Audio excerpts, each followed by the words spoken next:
tout puisse être dans la perfection. Il ne voulait pas entrer dans la mort avant la résurrection, avant d'avoir prononcé ces 7 paroles. Et ces 7 paroles qui ont comme objectif de pouvoir changer ta vie. Dis avec moi changement. Changement. Prends la décision ce soir, avec cette fête de la Pâque, de pouvoir entrer dans le changement. Et dans le changement véritable. Alléluia. Je m'en vais prendre la première parole dans le verset 34 de Luc chapitre 23.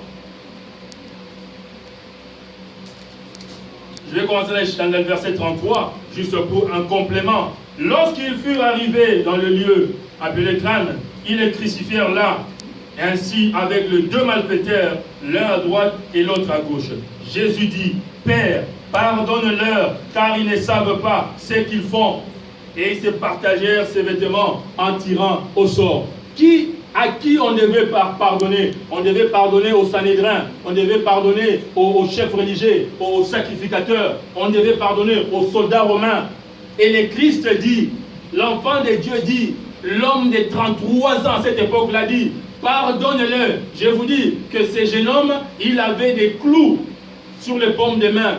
Et les mains étaient dans la tendance de pouvoir se déchirer. Il avait des clous sur le plan des pieds. Et les plans des pieds, les phalanges, les métatarses étaient dans le mouvement de pouvoir se déchirer. Et il n'a pas ressenti une certaine haine. Il n'a pas ressenti une certaine méchanceté. Mais il a dit à son Père dans le ciel, pardonne-leur. Pourquoi je dois les pardonner? Parce qu'ils ne savent pas ce qu'ils font. Enfants de Dieu, écoutez-moi bien. Vous êtes en train de parler avec mes frères et mes sœurs biologiques dans le groupe que nous avons sur Facebook. Et je les aime beaucoup. Et je les ai dit ceci, je te l'ai dit maintenant, parce que c'est une révélation pendant que je me préparais à la chambre de prière à la bergerie. Sois un chrétien qui a une relation avec son prochain dans lequel il y a le bénéfice des doutes. J'en parle souvent, maman en parle souvent. Quand tu as une relation chrétienne avec quelqu'un, et c'est qu'on appelle les bénéfices des doutes, ou bien qu'on appelle juridiquement, d'une certaine manière, la présomption d'innocence. Dis avec moi, présomption d'innocence. Présomption d'innocence. C'est un grand mot français, mais tu peux le dire, dis-le-moi encore. Présomption d'innocence. C'est-à-dire quoi? Jusqu'à ce que je ne puisse pas avoir toutes les preuves qu'il est en train de faire ça sciemment, qu'il est en train de faire ça encore. Je le pardonnerai. Amen.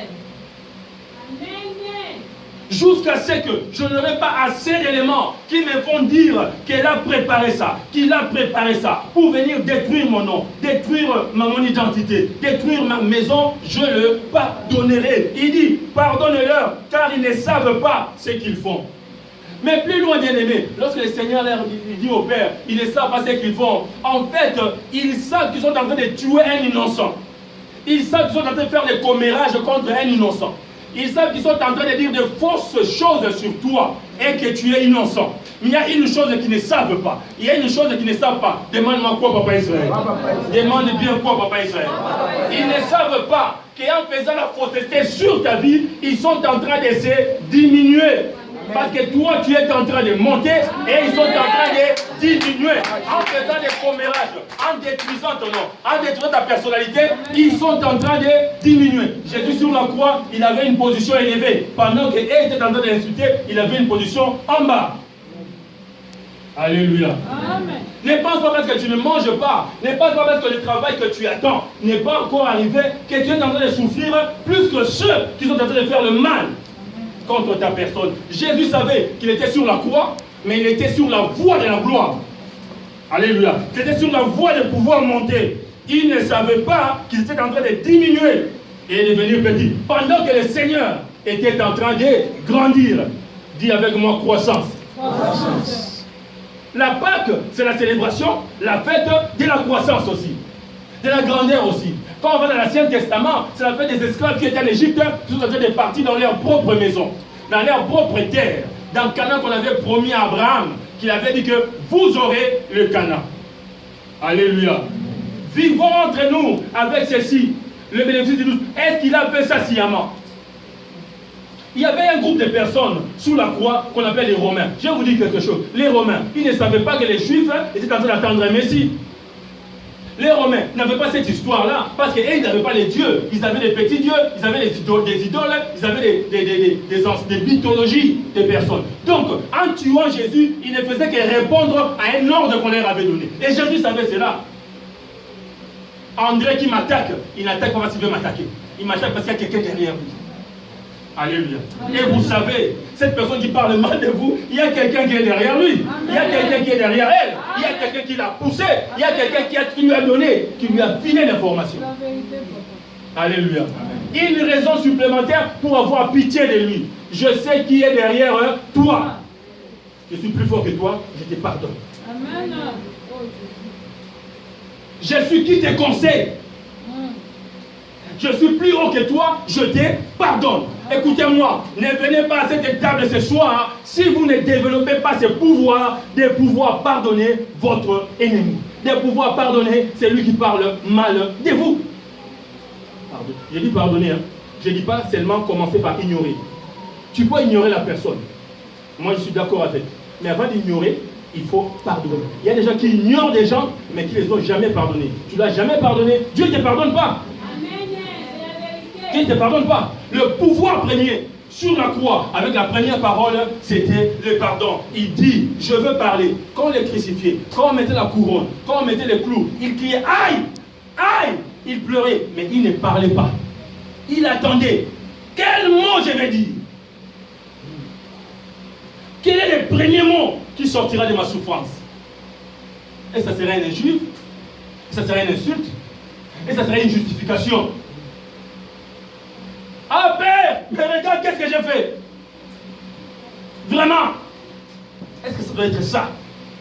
Non, je vais faire sortir une parole qui montre la grandeur. Une parole qui montre l'élévation. Une parole qui montre les niveaux où je suis. Que eux ne sentent pas. Et cette parole devait être le pardon. Soldats romains, je vous pardonne. Parce que vous ne connaissez pas mon histoire. Vous ne connaissez pas notre histoire. Vous ne connaissez pas d'où je suis venu. Si je tombe dans l'impudicité, si je tombe dans la prostitution, si je tombe dans le faux, vous ne connaissez pas mon histoire. Il y a des choses que les gens font. Pas parce qu'il y a des gens qui font le péché, parce qu'ils prennent plaisir dans ça. Et je le connais. Mais il y a des gens qui sont dans un système. Un système où les noms sont liés quelque part. Pour sortir ce système, il y a une complication. Je vous ai toujours dit ici, dans mes 14 ans de tabagisme, il m'arrivait de pleurer avec une cigarette. Je dis, mais Seigneur, j'ai appris, il y a des choses que tu as arrêté avec les gens. Tu as pris Paul, tu as pris ceci. Mais qu'est-ce qui se passe que je n'arrive pas? Et après une prière comme ça, après des pleurs comme ça, je n'irai pas la cigarette. Le Seigneur attendait un temps. Il attendait un certain 20 décembre 1994 où tout devait s'arrêter. Parce qu'il y a toujours un temps où on commence, il y a un temps où ça s'arrête. Il y a un temps où ton péché a commencé, il y a un temps où ce péché doit s'arrêter. Et je vous dis, après 7 jours de jeûne d'affranchissement, je suis passé à la pièce le 20 décembre 1994, je ne sais plus comment ça s'est arrêté. Jusqu'aujourd'hui, je ne sais plus comment ça s'est arrêté. Mais ce sont des choses qui se sont faites dans le monde des ténèbres où tu ne pouvais pas en sortir.